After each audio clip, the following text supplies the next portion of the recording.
come, I'd rather light a spliff or some. Let's go.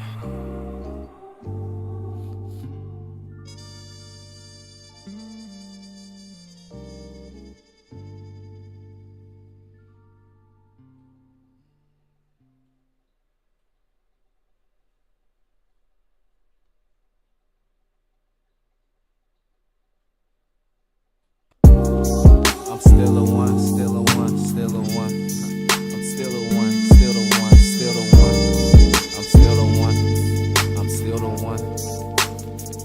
Yeah, I'm still the one. Roll this blunt in 2 seconds with no rush. I count this paper, use my thumb before you blink, won't get a cut. I'm still the one, not the two. I thought you knew just where I'm from. Out the south side of the slums, they won't give a nigga crumbs. Still the one, I'm still the one.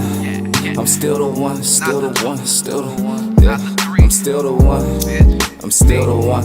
I don't feel what's to come, I'd rather light a spliff or some. Lighter J, them problems kept coming, but we seen brighter days. Occupation, stoner be trapping, so ain't that much to say. A lot of hatred, grind with some patience, I bet you find your pace. Lil' homie died, he went on a drill and couldn't get it off his waist. Been engineered to be violent, grew up in the system 2 or 3 priors. Know he been poor since he was in diapers, just wanna change and get a new life. Raised on loyalty and that's priceless, can't trust people now cause they shiesty. Chance he gon' make it out is unlikely, damn why the street life so trifling. Backwood burn slow it, take your problems away. Okay, I can't save the world, but I'll get money today. Yeah, before my niggas starved, we had to make us a way. I was a young nigga in charge, now I got plenty of rain. I'm still the one, roll this blunt in 2 seconds with no rush. I count this paper, use my thumb before you blink, won't get a cut. I'm still the one, not the two. I thought you knew just where I'm from. Out the south side of the slums, they won't give a nigga crumbs. Still the one, I'm still the one. I'm still the one, still the one, still the one. Yo, what's up, world? It's your boy Steve-O Stoner, your host that roll the most. FBA Stoner Trap. We finna dig right into this new video. I heard that some great news. This is Democracy Now! That foundational Black Americans in Illinois, specifically a little town called Evanston right outside of Chicago, are being paid reparations for the system that puts us in these very oppressive situations. So let's go ahead and dive right in.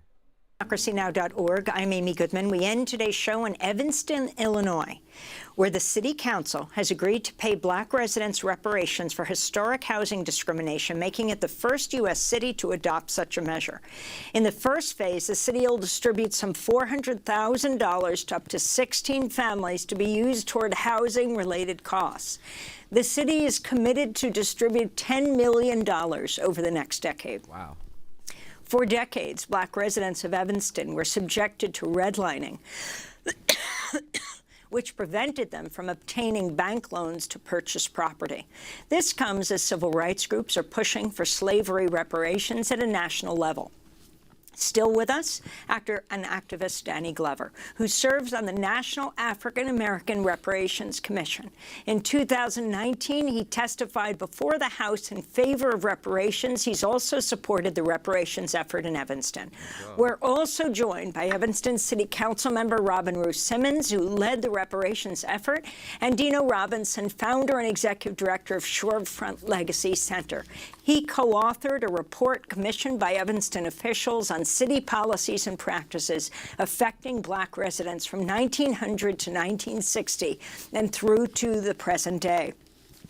We're going to begin right now with Robin Ruth Simmons, City Council member.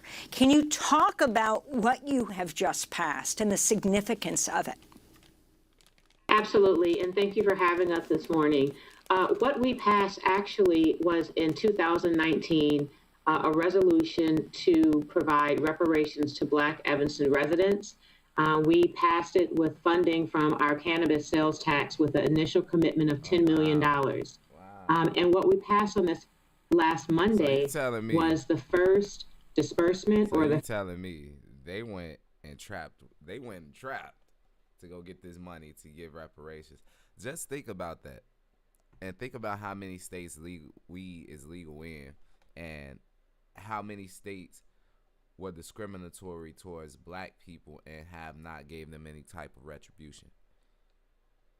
that's just one example. You give me like, and that's very frivolous. That's something everybody doesn't really. That's not a necessity. People get weed just because they like it. Some people use it for medical reasons, but for the most part, it's recreational in Illinois. So, being said,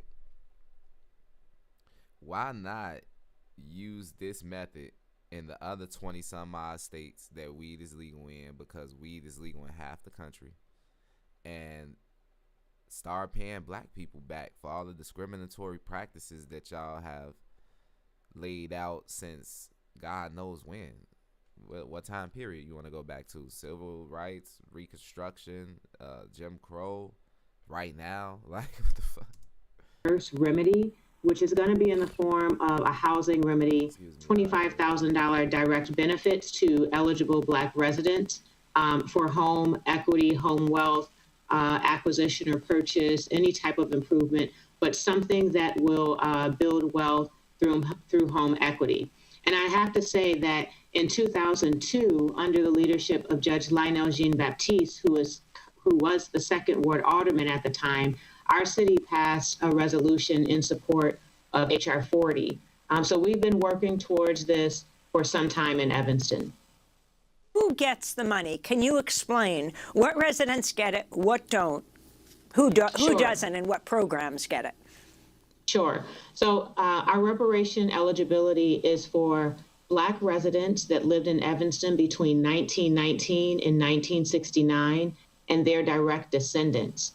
You can learn more about that report at our cityofevanston.org/reparations. It's over 100-page report, and Dino can tell you more about that. But that time period is significant because not only redlining, but more specifically, the anti-Black housing policies that were enforced by the city of Evanston specifically. This is an Evanston-specific reparation policy, so it was important that our case for reparation was based on policies that were enforced by Evanston.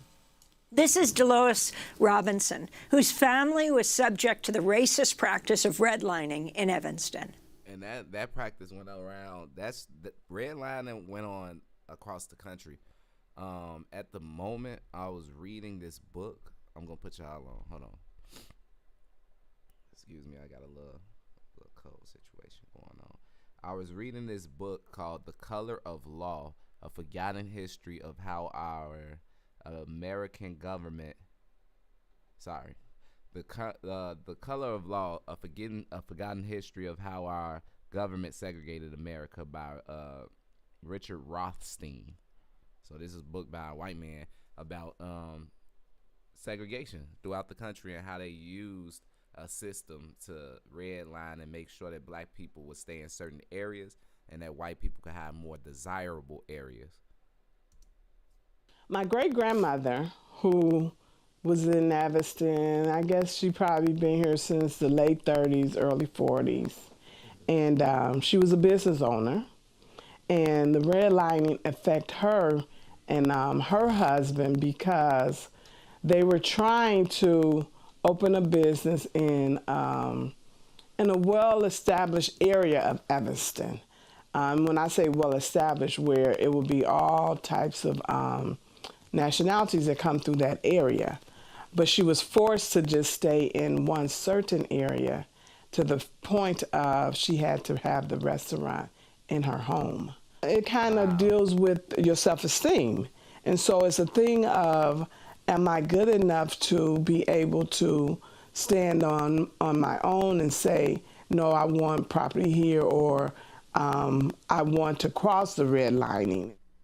So I want to turn to Dino Robinson now, founder and executive director of the Shorefront Legacy Center, the only community archive for Black history on Chicago's suburban North Shore, lifelong Evanston resident who co-authored a 77-page report commissioned by Evanston officials on city policies and practices affecting Black residents. Can you talk about what this means for your family and for your community, and specifically talk about the policies that were so discriminatory that are leading to reparations, Dino? Sure, thank you for this opportunity. When the city commissioned myself and my colleagues to work on this report, we wanted to highlight our years of research, of our own research, that showcase these different discriminatory practices and put into one document. Once the 2019 passing of the resolution happened, we started getting inundated with phone calls and emails looking for information. So this important document was helpful in disseminating the information that was needed to help support reparations movement. What we saw in our report were like a series of patterns where at one time in Evanston's history, there was no like black community as a one area. Everybody lived everywhere. But distinctly after 1900, you can see patterns where black families were forced to live in certain areas of Evanston. It started with zoning ordinances and then further supported with the Hope maps for redlining, further supported by land clearance ordinances in the 1940s as well, that greatly impacted families, black families, and generational black families that lived in Evanston. And this report showcases that. And how this report helps and this reparations program helps is one step in helping to remedy the past atrocities that happened against the black community throughout Evanston's history. As far as my family is concerned, as alluded to earlier, who does this help? It is a specific segment of the black population that have long-time generational impact here in Evanston. I myself, I'm more or less a newcomer to Evanston. So in this parameter that's set up right now, my family does not benefit from that. But I do believe that this program that is set forth is very helpful for the generational families that have been here. Interesting. Like you can see that how close Evanston is to Chicago. Like if you go back a few frames, that's the Lake Michigan that runs along the east side of Chicago. And yeah, Evanston is like a hop, skip, and a jump away. Like I think it's one block that separates Chicago from Evanston, and I think that's Sheridan. I may be wrong. Somebody correct me in the comments, but it may be Sheridan. It's the North Side Street. So once you cross Sheridan, I believe you're in Evanston. Yeah, I wanted to give a little bit of history of Chicago and the segregation at B, so y'all can get a little bit deeper of an understanding. Time I made Marvel Rivals the most hero-packed shooter ever. Yeah, we're not finna listen to that. He's from, and that's the big city of Chicago. My bad.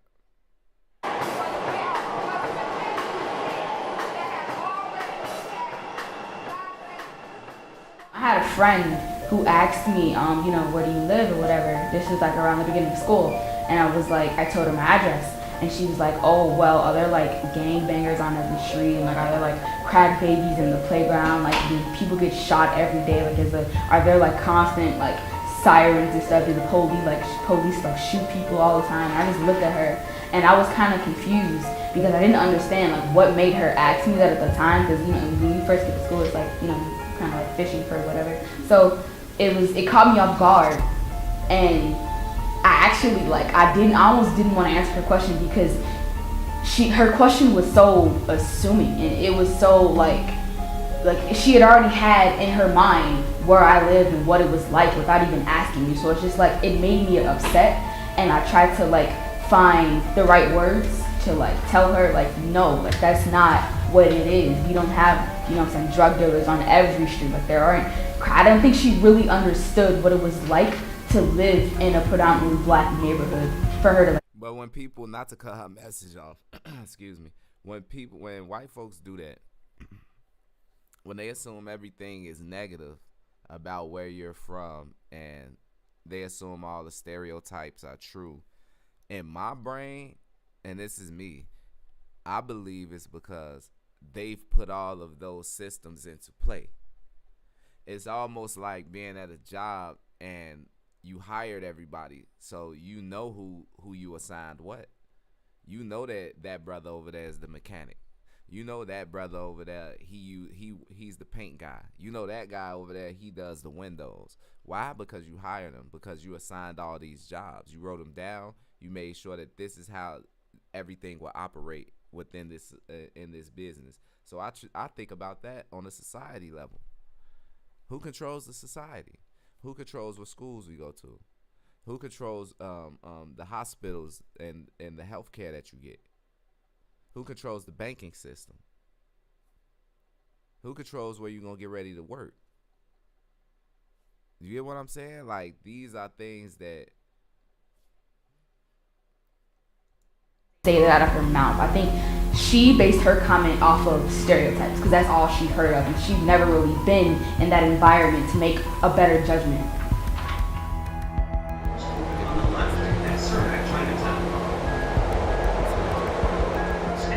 As a country, when we think of the history of racial inequality in our country, we often see it as a problem that was isolated, a Southern problem.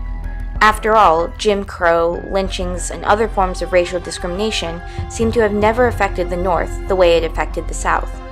But the ongoing segregation in Chicago indicates otherwise.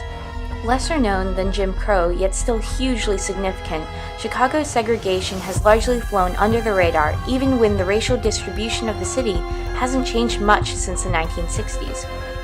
Today, the city's white population is concentrated on the north side, while the city's black population is largely concentrated on the south side. On this map of Chicago, the white population is shown with purple dots, while the black population is shown with green dots. So the next logical question would be to ask, why is Chicago like this?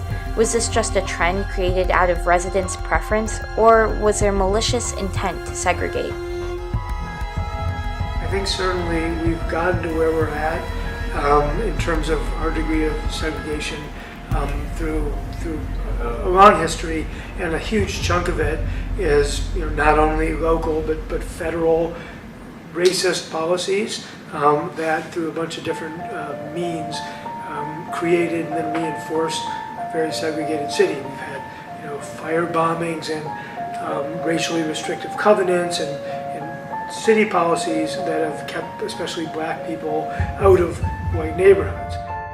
History tells us that Chicago's current segregation was prompted. And when people think of Chicago, they often picture either one of two things: the glittering skyline, deep dish pizza, and a city buzzing with culture and history, or they keep coming up to me asking all the time, isn't it dangerous to go to Chicago? Don't people always get shot in Chicago? Well, maybe it's a little bit of both, but beneath the surface lies a troubling reality. Chicago is often called the most segregated big city in America. This isn't just a random label either. It's a title rooted in decades of policies, practices, and systematic inequalities that have carved deep divisions into the city's neighborhoods. And not only is Chicago a city that has effectively used segregation, many historians believe that Chicago is the city that invented very effective segregation. The type of segregation Chicago invented was so perfected, even decades later, the city is just about as segregated as it was back in the 1930s. Oh, yeah. And this segregation comes at a cost. One of the biggest costs is the years black Chicagoans live versus white Chicagoans. A 2018 study published in the National Library of Medicine found that if you're a black person living in Chicago, you are facing a life expectancy that's almost a decade shorter than a white person living in the same city. And here's what's even more puzzling. That life expectancy gap grew worse from 2012, where it was 8.3 years. Chicago's segregation story starts with the Great Migration.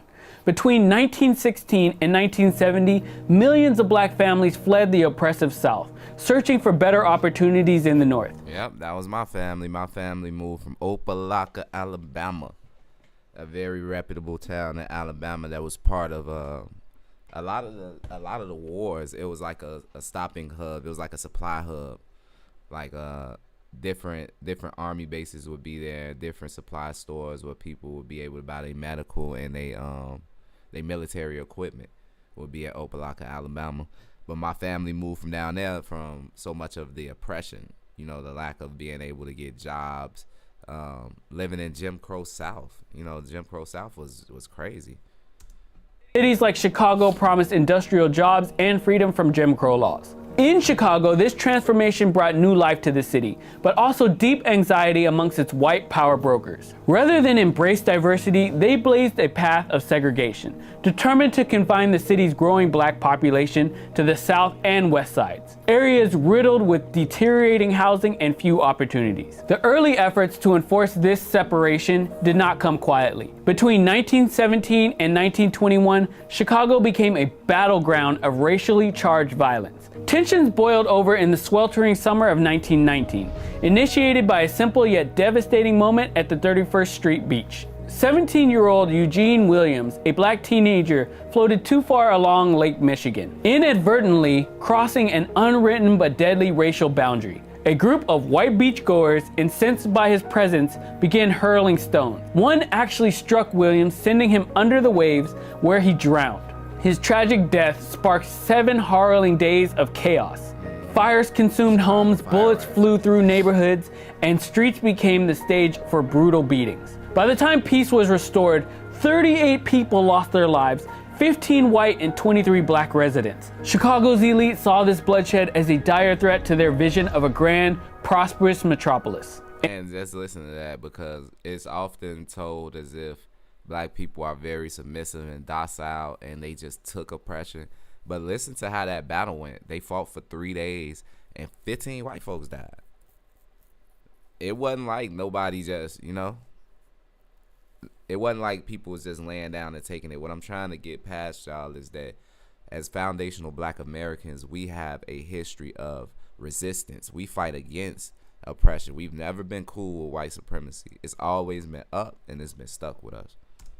So they hatched a plan to reassert control, one that didn't rely on mobs of violence, but on the power of paperwork. Led by influential real estate moguls, the Chicago Real Estate Board devised a sophisticated and insidious solution: racially restrictive covenants. These legal agreements, written directly into property deeds, forbid the sale of homes to a black person.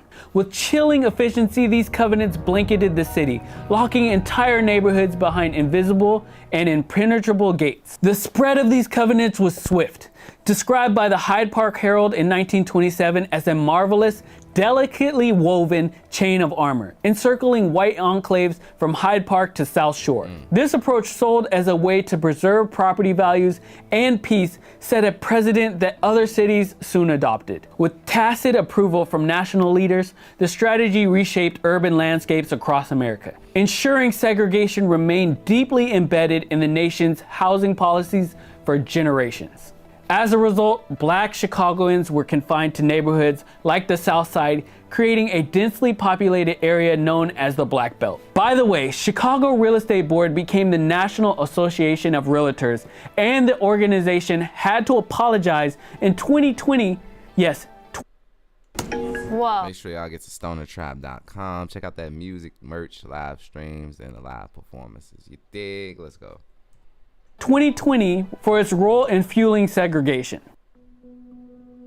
Then came redlining, probably the most effective tool in not just segregating black people, but making sure our communities get economically devastated. In the 1930s, the federal government introduced a practice called redlining, which mapped out neighborhoods by perceived investment risk. Predominantly black areas were labeled high risk or red zones, making it nearly impossible for residents to get loans or mortgages. This disinvestment devastated black neighborhoods, leaving them underfunded and overcrowded. And actually, whenever these towns actually became an epicenter for money, they started doing well, they just came in and burned them down. But that's a whole nother story for a whole nother video. Urban planning further reinforced segregation. Take the Dan Ryan Expressway, built in the 1950s. It wasn't just a highway, it was a barrier deliberately designed to separate black and white neighborhoods. Yeah. These physical and systematic barriers cemented the racial divisions in Chicago, making it hard for black residents to access better housing, jobs, or schools. Segregation in Chicago isn't just about where people live, it's about opportunities they have. And the thing about it is, what he just mentioned about the Dan Ryan and some of the other expressways, like the 290, or the Eisenhower, whatever it's called. These ran directly through the only black neighborhoods that were in the city, meaning that black businesses, black homes, black hospitals, black banks. All of these things were moved around and either torn down or never built again. Like, it was really bad. And then this is the thing, right? I'm in my 30s, but a lot of us that are my age and younger, we have family that was connected to this. You know what I'm saying? I grew up my whole 30-something years in Chicago. You know, I just moved out of the city about a year or two ago. So the thing is, my whole family tree experienced this like firsthand. You did, because they've been in Chicago since the 60s, 50s, 40s when we moved from the South.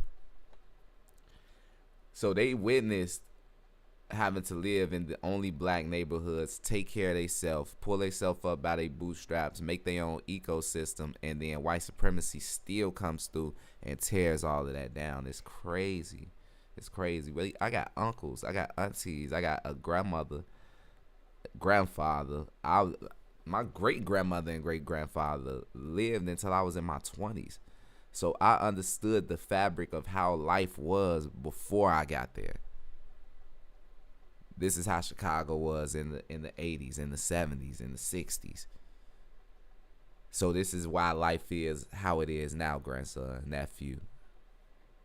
You know, so just Prominently black neighborhoods, disinvestment has led to lower property values, fewer job opportunities, and underfunded schools. Without equitable funding, which they're still not getting, schools in these areas struggle to provide quality education, limiting the future prospects of these students. On the flip side, predominantly white neighborhoods have better funded schools, thriving local businesses, and more robust public services. It doesn't take a genius to see that these disparities create a cycle. Lower investment leads to fewer opportunities, which leads to deeper poverty, which then perpetuates segregation.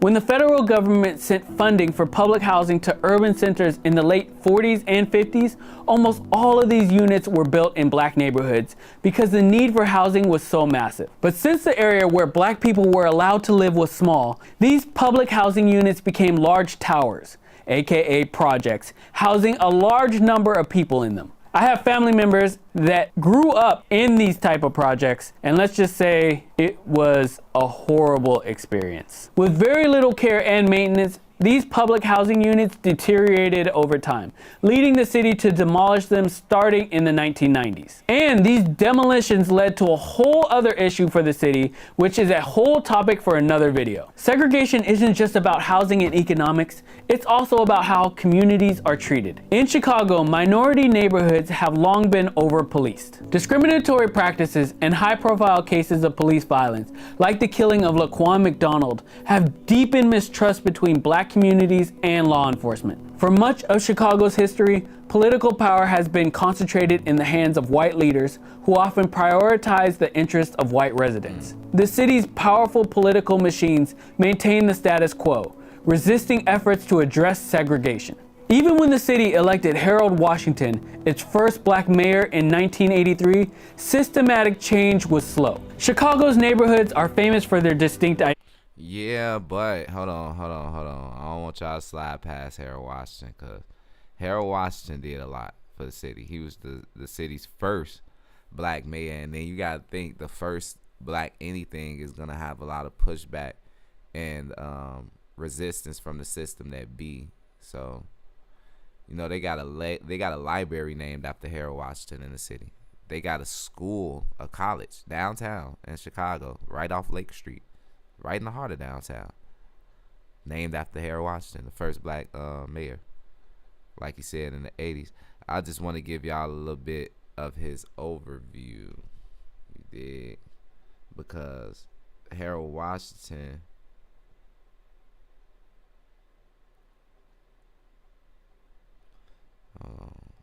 Harold Washington did a lot for the black community. What? Yeah.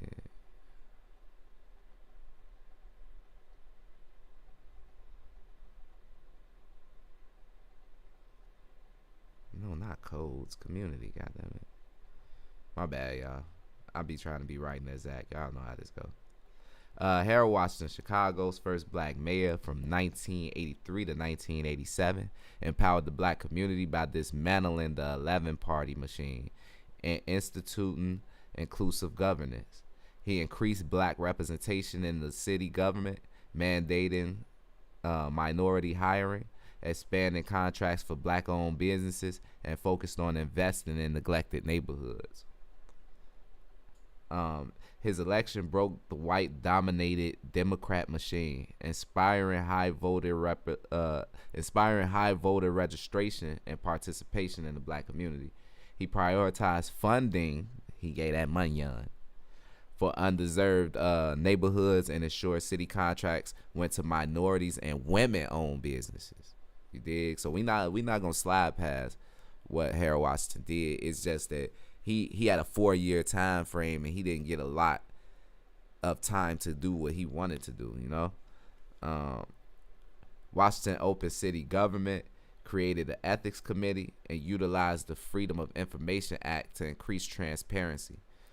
So a lot of the bullshit that y'all be seeing, like, well, the cops are doing discriminatory shit towards the foundational black Americans in the community, he's put in a lot of those systems that double check the cops and make sure that they on their P's and Q's and they got to do their job the way that it's supposed to be done. His administration fostered a multiracial alliance aimed at making city government fair for all, specifically addressing inequities in housing, health, and jobs. So Harold Washington did a lot, and then you got to realize Harold Washington died pretty shortly after that. So it wasn't like he got 2 terms, multiple terms. You got to think about it like this. I'm from Chicago. I don't know if this guy is, but I'll give y'all this little bit of context. Harold Washington wasn't in a situation where he could express some type of where he could pass down the torch to his son. We had Mayor Richard Daley. Him and his son was the mayor, not for 1 term, but for multiple terms. Let's look it up. How many terms did Mayor Daley serve? Mayor Daley, and it says both Richard J. Daley and his son Richard M. Daley served 6 terms as the mayor of Chicago, with each holding office over 20 years. You get what I'm saying? These are things that was plotted. So it shows the system of white supremacy. You go back, and in the last one it said his administration fostered a multiracial alliance, making city government fair, specifically for housing, health, and jobs. But you got to know that they was trying to do that for politics too. Because Richard J. Daley and his son both being the mayor for 20 years is insane, man. That's crazy, dog.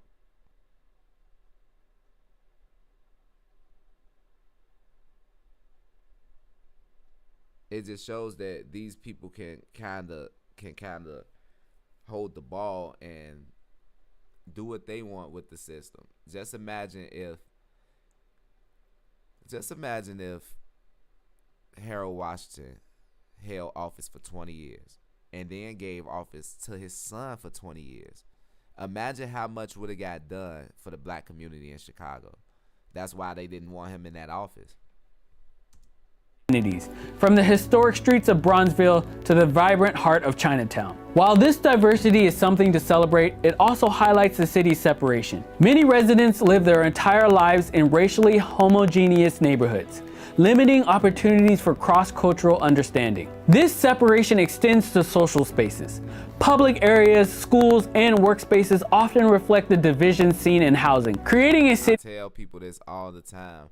because of where you lived in, because of where we lived in Chicago as black folks, I only lived around black people. My only neighbors was black folks. Imagine if a lot of these other towns, right? I've lived in Nashville, I've lived in Texas, I've lived some everywhere, right? In a lot of these other towns, people live in the same neighborhoods from different ethnicities. So next door you may have an Asian dude. Down the street you may have an Arab guy. In the middle of it you may have a Chinese family. And then the rest of the block is black and white people. That doesn't happen in Chicago. They just explained it thoroughly for the last 15 minutes how they gridlock black people in certain areas of the city, right? So that be entire sides of the city. Most of the whole south side is only black people. Most of the whole west side of Chicago is only black people. So as a grown-up, when I've encountered people at work, at school, at these different things outside of Chicago, I'm always telling them this is very diverse. I'm not used to interacting with all of these different people in these type of settings, because that's just not how it was for us when we was raised. It's just not. Where people from different racial and economic backgrounds rarely interact. This lack of interaction perpetuates stereotypes and deepens divides. The north of Chicago is known as the white part of Chicago, while the south is the black side.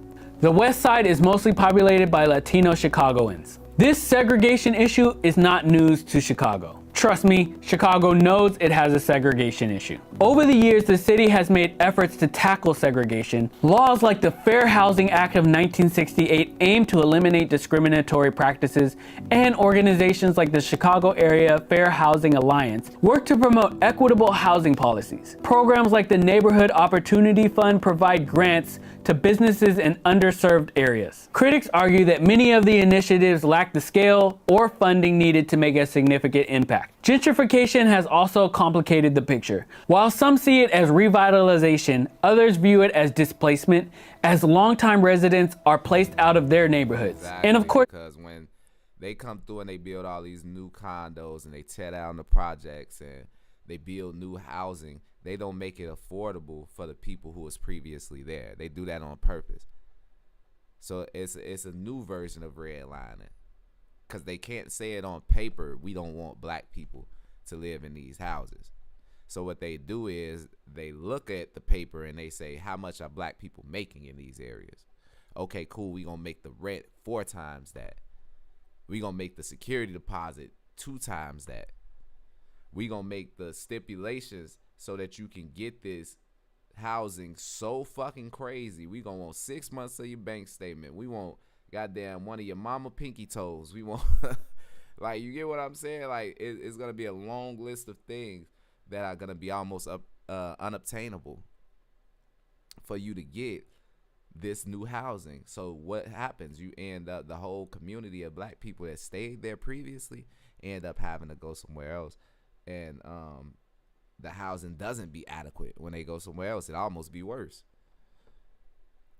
I could tell you as a Chicagoan, when we lived in the projects on the low end of Chicago, which is like Bronzeville area, or y'all know the South Side, you know. So bam, when we lived in these areas, once the projects got tore down, black folks had to move to the south suburbs, but the housing in the south suburbs wasn't all the way to par.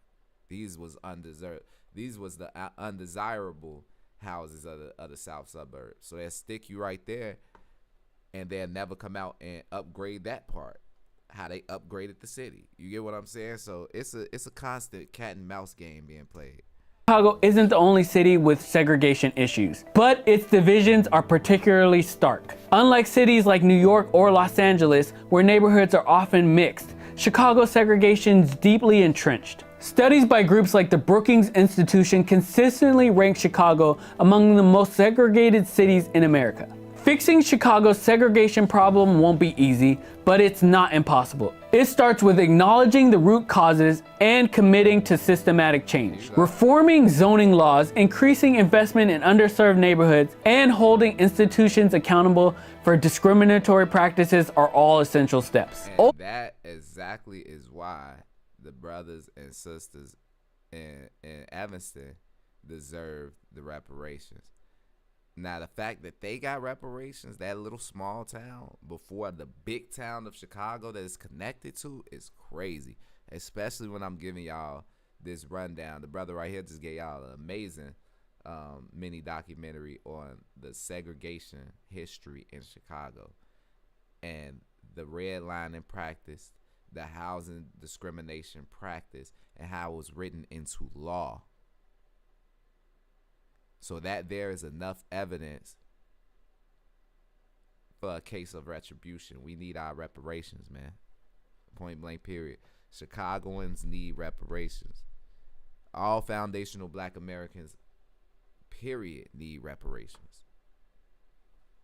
And with that being said, I appreciate y'all time. Thank you for stopping through, man. Make sure that y'all get to stonertrap.com. Check out some of the music, the merch, live streams, and the live performances. I'm gonna hit this bone, and then I'm gone.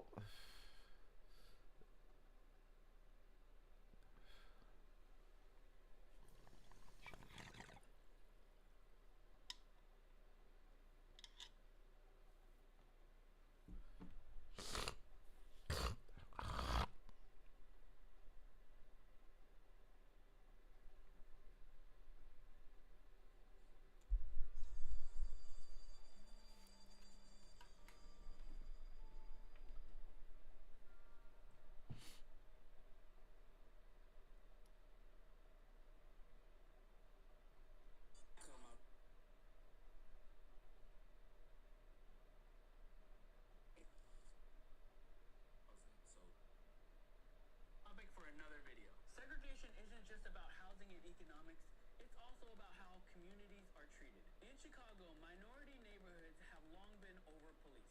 Discriminatory practices and high-profile cases of police violence, like the killing of Laquan McDonald, have deepened mistrust between black communities and law enforcement. For much of Chicago's history, political power has been concentrated in the hands of white leaders who often prioritize the interests of white residents. The city's powerful political machines maintain the status quo, resisting efforts to address segregation. Even when the city elected Harold Washington, its first black mayor in 1983, systematic change was slow. Chicago's neighborhoods are famous for their distinct identity. Yeah, but hold on. I don't want y'all to slide past Harold Washington. Harold Washington did a lot for the city. He was the city's first black mayor, and then you gotta think the first black anything is gonna have a lot of pushback and resistance from the system.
Instagram profile picture to blood money.